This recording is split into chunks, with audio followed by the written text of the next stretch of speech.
Okay, nandito na tayo sa Solipan Bridge. Titingnan natin ngayon kung connected na tong Balance Cantilever Bridge. Wow! Ito yung Pampanga River. Connected na siya, mga duds.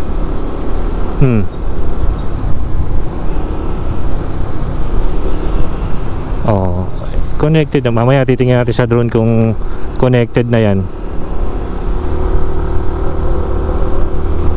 Hanap lang tayo ng spot kung saan tayo magpapalipad. Ang init kasi dun sa spot natin.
Sa di kalayuan sa NSCR Apalit Station, makikita naman natin itong ginagawang Balance Cantilever Bridge. Dito yan sa may Solipan Bridge, dito sa Pampanga. Ginagamit itong method na ito kapag ang isang ilog ay masyadong malawak. Ang nasa gitnang bahagi ay may haba itong 90 meters at ang magkabilang gilid naman ito ay meron lamang 60 meters.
Ay, init na upuan. Shit.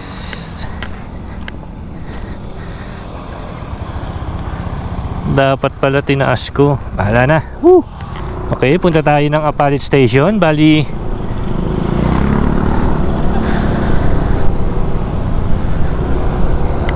Bali katatapos lang po natin kuhanan ng Sulipan Bridge dahil nandito po ang Balance Cantilever Bridge na nakita naman natin sa drone shot na meron pa palang space dyan sa may loob na yan. Hindi pa pala siya connected pero konting-konti na lang. Okay, bali punta naman tayo ng Apalit Station ngayon. Tingnan natin ang update. Okay mga dads, natatanaw na po natin ang viaducts. Dito po yan sa may Apalit, San Vicente Apalit, Pampanga. Bali sa may left side po yung Apalit Station. Itingnan natin kung makakapasok pa tayo dun sa spot natin dati. Dito sana yung magandang spot natin, kaso baha. Hanap tayo ng iba. Hanap tayo ng maganda-gandang spot dito.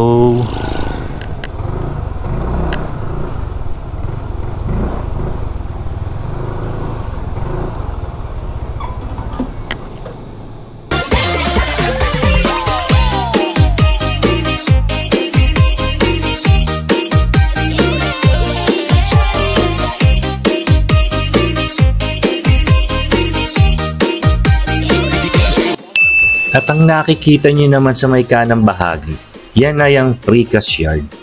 Diyan nang gagaling ang mga nilalagay na segmental box girders kahabaan ng Apalit papuntang Minalin.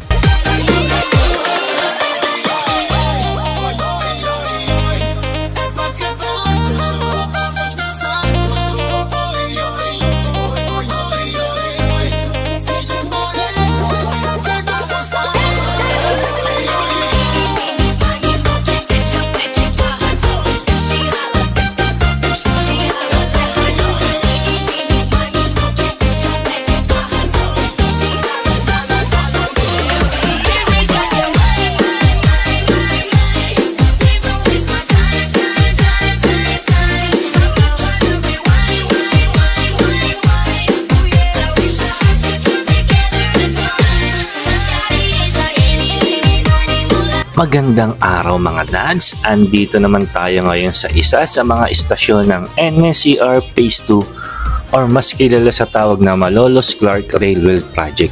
Ito ay ang NSER Apalit Station. Makikita yan dito sa Barangay San Vicente, Apalit, Pampanga.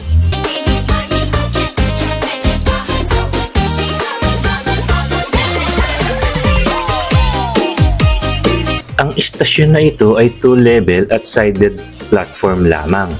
Tanging ito lamang ang 2 rail tracks dito sa Phase 2. Hindi katulad ng iba merong 3 or 4. At ang may hawak na contractor dito ay ang Hyundai Megawide Donga Joint Venture. At kung makikita natin, halos tapos na din ang pagdalagay ng mga steel column sa istasyon na ito. Kung mapapansin nyo din, ibang klaseng method naman ang ginawa nito. Hindi katulad ng mga istasyon doon sa Phase 1.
Okay, nasaksihan nyo ang ating update dito sa NSER Apalit Station.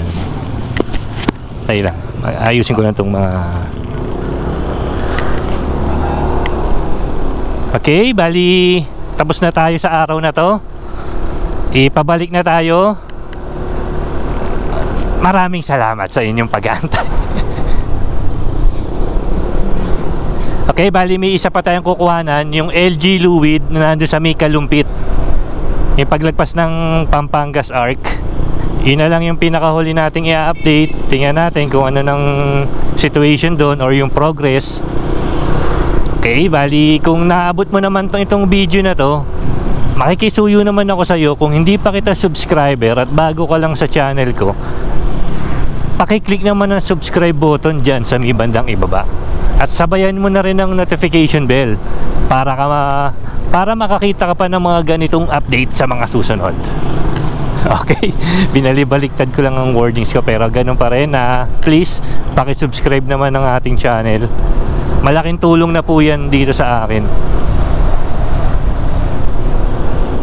Oops, malapit na dito yung LG. Hanap lang tayo ng spot para makapag-drone.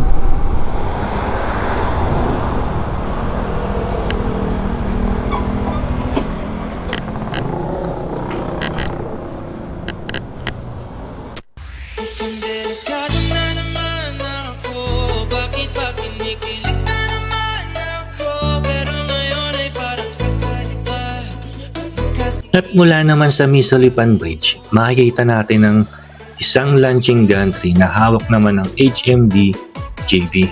Dito yan halos sa may boundary ng Kalumpit at Pampanga.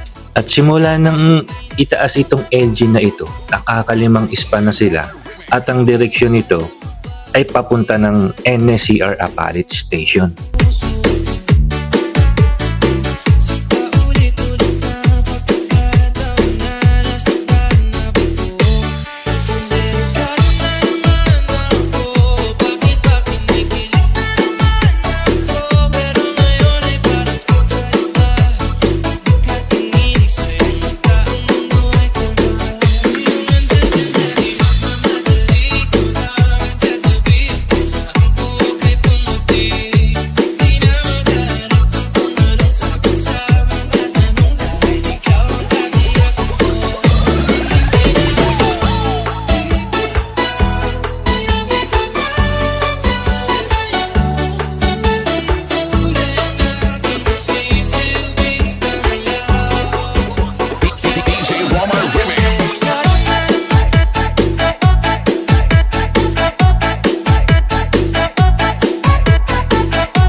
Okay mga dads, nakuha na natin ang launching gantry na hawak ng Hyundai Megawide Dongha Joint Venture. Bali malapit ito sa boundary ng Pampanga at ng Kalumpit. Okay, ito na ang Pampangas Arc, na pagka nag-ride ka pa north, laging hinihintuan to.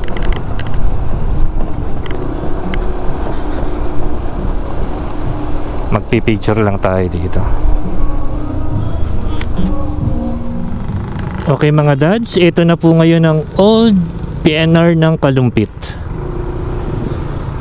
Bali naging terminal na siya ng UB Express. Kung taga dito ka sa Kalumpit, Dito ka lang sumakay, diretso na ng Cubao, MRT, SM North, Trinoma. Yan, ano na kaya itsura nito sa loob? Oh, yun oh.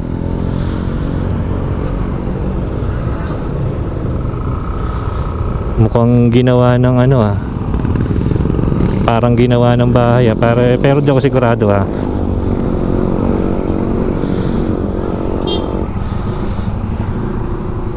Okay. Bali mula dyan sa old station na yan, nilipat yung magiging bagong Kalumpit Station. Karamihan ng mga proyekto ng gobyerno, ang nagpapadelay dyan yung right of way issues talaga eh.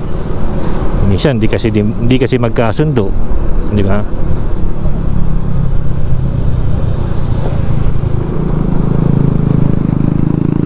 Eh no, wala pa oh. Kasi dadaan din dito yan eh.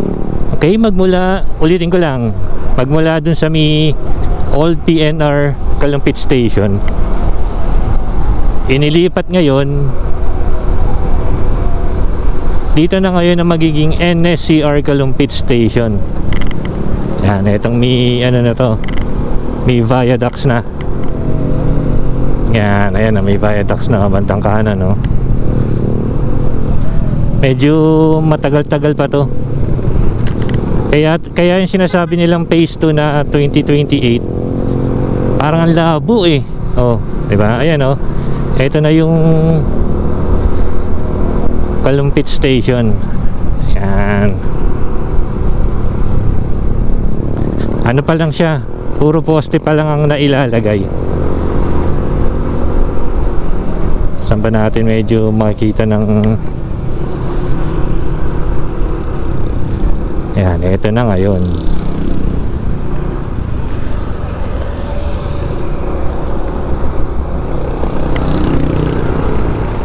Yun o, yan, dito sakto magiging Kalumpit Station. Yan, naguhukay pa lang sila.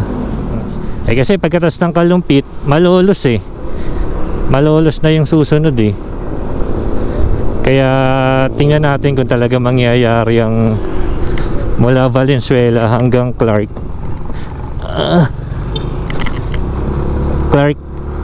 Pampanga, Clark International Airport, kung mangyayari yun. O, dito pa lang eh, sigurado dito sobrang tagal din gagawin ito. Ang hawak nito eh, ang lawak itong ilog na to eh. Bali ang Bulacan pala, ito trivia lang tayo mga dadsa. Ang Bulacan pala, nahati ito sa dalawang bahagi. Isipin nyo kung ano. Isang Bulacan saka isang Lubacan.